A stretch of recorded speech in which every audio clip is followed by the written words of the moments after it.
মাইন্ডসেটটা কেমন।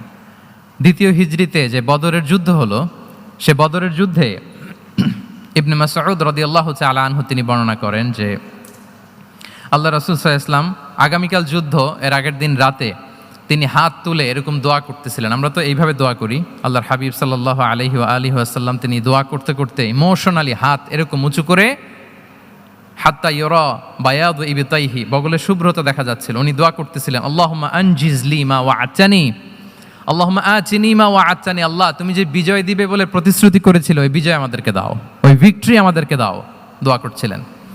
সাইয়েদনা আলী রাদিয়াল্লাহু তাআলা আনহু উনি বর্ণনা করছেন যে বদরের যুদ্ধের আগের রাতে আমরা সবাই ঘুমোচ্ছিলাম, কিন্তু রাসূল সাল্লাল্লাহু আলাইহি ওয়াসাল্লামকে দেখলাম যে না, উনি হাত তুলে শুধু আল্লাহর কাছে কান্না করছেন, দোয়া করছেন।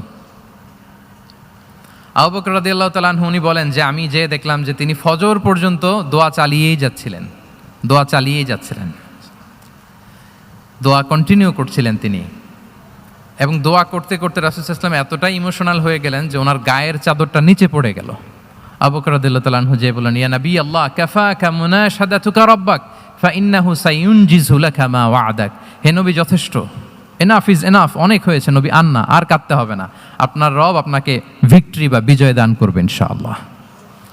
তাহলে দেখেন, যুদ্ধের আগের রাতে সেনাপ্রধান কি করে, এই কৌশল ওই কৌশল, কোন দিক দিয়ে অ্যাটাক করা যাবে, ওয়ার স্ট্র্যাটেজি ঠিক করে, তার সাথে যারা আছে তাদের সাথে পরামর্শ করে। কিন্তু রাসূল সাল্লাল্লাহু আলাইহি ওয়াসাল্লাম সব কিছু সেট করে দিয়ে কার সাথে কানেক্টিভিটি করেছেন বলুন তো?